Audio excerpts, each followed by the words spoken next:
Olá, meu nome é Eduardo Moraes, eu sou gestor de renda variável da Claritas e hoje nós vamos comentar a performance dos fundos Claritas Long and Short, Claritas Valor e Claritas Long Bias para o mês de agosto de 2022.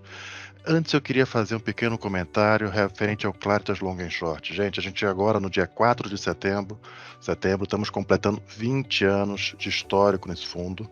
Tá?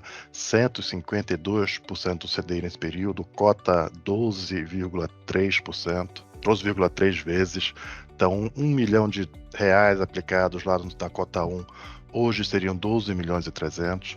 Tá? É com muito orgulho que a gente chega aqui aos 20 anos de Claritas Long and Short com toda essa consistência de resultados. Tá?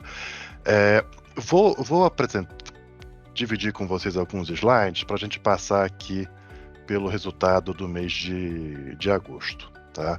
Então, começando aqui com Claritas Long and Short, foi um mês positivo aqui para o fundo, 2,17% de retorno, 186% do CDI, e aí com isso a gente consegue recuperar aquela queda que tivemos no mês de junho, um mês que a bolsa apresentou uma queda relevante, então a gente consegue recuperar isso, e no ano estamos aí com 99% do CDI. Tá? Olhando aqui em termos de exposição bruta e líquida, a gente volta aqui para um patamar mais normalizado de 53%. Lembrando que ali, naquele movimento de junho, a gente terminou tendo que reduzir um pouco o risco do fundo, reduziu o gross exposure, mas tomou a decisão de ficar um pouco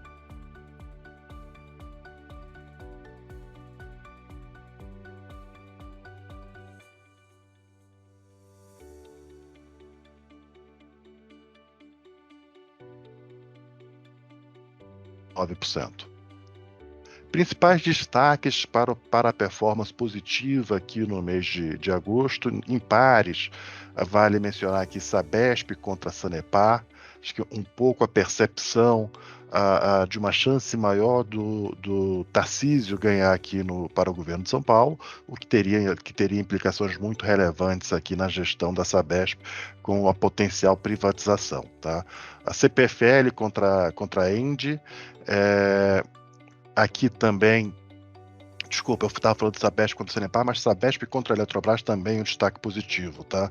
Então a gente tem a Sabesp num par com Sanepar e num par com a Eletrobras. CPFL contra a Engie, aqui em grande parte uma divulgação de resultados da CPFL acima das expectativas. Eu chamo a atenção que nos últimos 8 trimestres a CPFL divulgou resultados acima da expectativa em 7. Tá? Então é impressionante como o mercado ainda não está ajustando as contas da CPFL. Gerdau contra a Metalúrgica e Americanas contra a Magazine, resultados praticamente zerados. Em ação direcional, foi um grande destaque enquanto estratégia, foi a principal contribuição aí no mês. Eu cito o short direcional em IRB. Tá? Ao final do mês de agosto, a gente já estava se aproximando ali da oferta, onde a gente conseguiu capturar, materializar esse short. Então, na virada do mês, a gente já termina zero short de IRB, tá? Contribui aqui com 0,23. Posição em BTG, uma contribuição positiva. Posição em Cury continua apresentando uma boa performance, mesmo depois de ter subido 30% no mês de julho, continuou com uma boa performance aqui para o mês de agosto, e CPFL também por ter divulgado um resultado acima das expectativas. Ações compradas contra o índice, destaque positivo aqui para Americanas e para Petrobras, assim como Arezzo. Tá? Arezzo, eu conversei com vocês sobre Arezzo no mês passado, a gente fez aquela rotação de sair um pouco de commodities e colocar um pouco mais de cíclicos domésticos. A gente fez essa rotação ali ao longo de julho e um pouquinho também em agosto, tá? E Arezzo já entrou contribuindo aí bastante para o resultado. Ação short contra o índice, destaques aqui em Vivo e Qualicorp, como os principais destaques aqui na ação short contra o índice. Quando a gente fala do fundo valor, tivemos aí uma boa performance, 6,43 contra 6,15 do benchmark, do IBX, tá? A gente conseguiu capturar, gerar alfa mesmo nesse movimento de queda, de alta mais acentuadas aí nos últimos 2 meses. Portanto, no ano, a gente está aqui com 11,80 de performance contra 4,48 do IBX, tá? Reparem que em todas as janelas a gente está conseguindo agregar um alfa relevante em relação ao IBX, 12, 24 e 36 meses. Principais destaques aqui no fundo valor, eu diria que foi a posição no mês de agosto, posição de Petrobras, posição em PTG, Itaú, Assaí, Apivida, Arezzo. Como mencionei, Arezzo a gente já chegou apresentando uma boa performance aqui, uma boa contribuição de resultado para o fundo. CPFL, destaques negativos mais nas commodities aqui, Gerdau, Vale e JBS, tá? Em termos de posicionamentos, senhores, a gente continuou fazendo um pouco aquele movimento de rotação, saindo um pouco de commodities e indo mais para cíclicos. Então a gente reduziu a exposição em Petrobras, a gente reduziu a exposição em Gerdau, reduziu a exposição em Vale, tá? E aumentamos em Arezzo, Multiplan, compramos um pouquinho de Cyrela aí nesse último mês, tá? Aumentamos um pouquinho aqui em Apivida. Fizemos também ao final do mês de agosto, tomamos a decisão de reduzir um pouquinho mais a Petrobras, muito em linha ali com a visão de que estamos nos aproximando mais do evento binário da eleição. De uma forma geral, a gente tem a visão que a eleição para a Bolsa como um todo não será tão binário, não será binário. Acho que os dois candidatos, partindo do pressuposto que eles vão seguir a responsabilidade fiscal, eu acho que a performance tende a ser relativamente parecida, mas para a Petrobras e Banco do Brasil faz muita diferença se for um candidato ou outro. Então a gente reduziu um pouquinho mais a posição em Petrobras, colocando pela primeira vez aqui as Junior Oil Companies. A gente colocou um pedacinho de PetroRio e um pedaço de PetroRecôncavo, fazendo posições pequenas entre as duas empresas, como uma maneira de diversificar um risco que a gente vê maior nas Junior Oil Companies, que é o risco operacional. Seguindo aqui, o Claritas Long Bias apresentou uma boa performance no mês.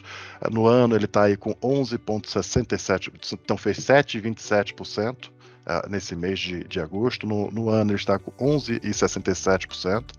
Tá? E como destaque esse mês, podemos citar ali as operações shorts e de pares, contribuindo aqui para a boa performance do Claritas Long Bias, tá? Só voltando aqui um slide, lembrando a nossa estrutura do Long Bias, ele parte da carteira do valor, 20% aqui na virada do mês de gross exposure de operações do long and short, tá? E uma estratégia de proteção através de puts de Bovespa, Petro e de IRB. Falar um pouquinho dos principais temas, tá? Como eu já mencionei, a gente veio reduzindo um pouquinho aqui o tema de exportadoras, com reduções aqui em Petro, Vale e Gerdau ao longo desse último mês, e a adição aqui de 2 novos papéis, a PetroRio e a PetroRecôncavo, tá? Em termos de resultados, a CBA apresentou um resultado forte aqui para o segundo trimestre, com a EBITDA de 640 milhões, 16% de crescimento quarter over quarter, tá? Melhor mix de produtos, aumento de preço e menor impacto da política de hedge. Eu acho que isso, gente. Em termos de destaques aqui do tema de commodities, não tivemos grandes destaques que eu gostaria de comentar nesse momento. Olhando aqui para o tema cases seculares de crescimento, não fizemos maiores mudanças aqui nesse tema. Financial deepening, novos hábitos de consumo, mantivemos relativamente constante a exposição. Vale mencionar o resultado forte aí do BTG, crescimento de 26% no lucro ano contra ano, return on equity de 21,6%. Tá? A Apivida também apresentou um bom resultado nesse segundo trimestre, com sinais encorajadores sequencialmente falando, 139 mil beneficiários, tá? Já continua, já começa a crescer de uma forma mais acentuada a sua base de clientes, sua base de beneficiários, tá? E com o começo de uma normalização na sinistralidade, caindo aí 300 basis points, tá? A Apvida foi um papel que a gente tomou a decisão de aumentar. Nesse último mês a gente aumentou um pouquinho, já tinha aumentado no mês anterior, já antevendo uma situação mais positiva, principalmente em relação à competição. Tá? Eu acho que os resultados operacionais dela ainda vão demorar um tempo, alguns mais 1 ou 2 trimestres para começar a voltar para uma normalidade, mas os seus competidores estão muito pior. Então, o ambiente competitivo hoje é muito favorável para a Apvida, tá? Então, foi um pouco com essa cabeça que a gente tomou a decisão de aumentar aqui a exposição na Apvida nesses últimos 2 meses. Hoje ela representa aqui 4,80% da carteira, tá? Olhando aqui para os temas de valor, já mencionei aqui a CPFL, o resultado muito forte, mais uma vez superando as expectativas do mercado. A gente está vendo essa empresa, gente, depois da alta de 50% que ela teve praticamente esse ano, a gente continua vendo essa empresa negociando abaixo de 8 vezes lucro, com dividend yield na casa de 12%, uma taxa interna de retorno, uma TIR na casa de 11,5% mais IPCA. Tá? Ainda vemos ela com valuation extremamente atrativo. A Itaú também divulgou bons resultados, a Cury já tinha divulgado, Cyrela, acho que, se não me engano, também já tinha divulgado. E aqui falando dos cíclicos domésticos, que foi o tema que a gente aumentou recentemente, a gente aumentou colocando Arezzo, aumentamos loja Renner. Na verdade, a gente aumentou no comecinho do mês passado. A Renner performou bem, e aí depois a gente voltou a reduzir Renner para aumentar Arezzo, tá? Então, Arezzo, ela entrou com uma posição um pouco menor, na casa de 3%, e aí depois a gente aumentou ela ao longo de agosto. JHSF e Multiplan. Tá? Arezzo, só para colocar aqui em contexto, gente, divulgou resultados para o segundo trimestre, crescimento de receita líquida na casa de 71%, tá?